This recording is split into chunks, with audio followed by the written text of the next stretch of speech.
Золотая Зурна начинается с народных мотивов. Творческий коллектив из Аки-юрта открывает фестиваль, воспевая в песне горы и родину.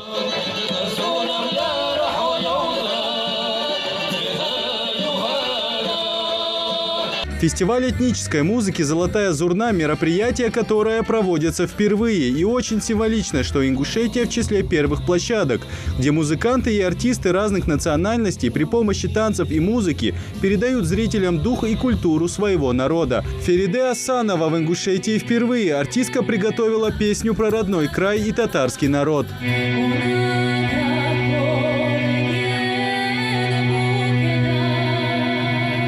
В Ингушетии вот только второй день. Виды, конечно, у вас очень красивые. Мы в восторге, в общем, да. Конкурс очень такой интересный конкурс. Нас очень хорошо приняли. В целом все прекрасно. Моя песня называется «Туганджира». Это крымско-татарская народная песня. Крымские татары делятся на татов, на ногаев. И получается, вот как раз-таки я пела про ногайский народ. То есть это произведение такое патриотическое более, но оно такое про Крым.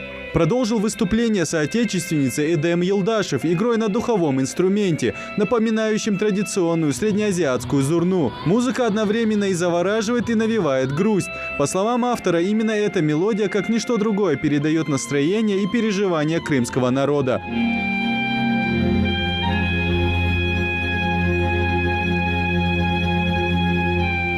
Крымско-татарская народная инструментальная мелодия называется «Эр-дельде битмез».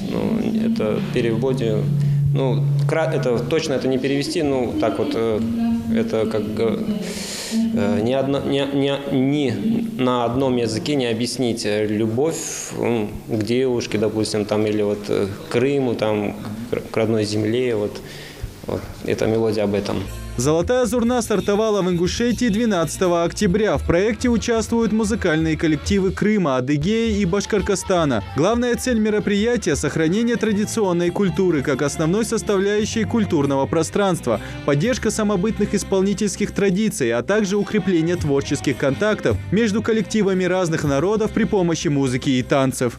Очень полезный такой вот диалог культур, что очень важно, потому что вариться в собственном соку, да, как бы это грубо ни звучало, это немного неправильно и никак не прогрессирует. А вот когда мы видим, что происходит в других регионах, и особенно если мы видим это на своей сцене здесь в регионе, это здорово. Сегодня вот дети в зале, наши студийцы, кружковцы, жители села, и я рада, что у них есть возможность вот окунуться именно в этническую музыку ингушского народа и других народов.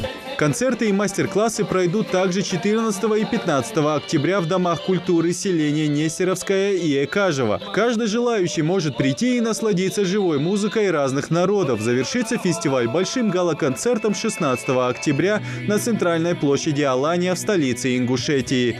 Идрис Ижиев, Магомед Белакиев, Новости 24.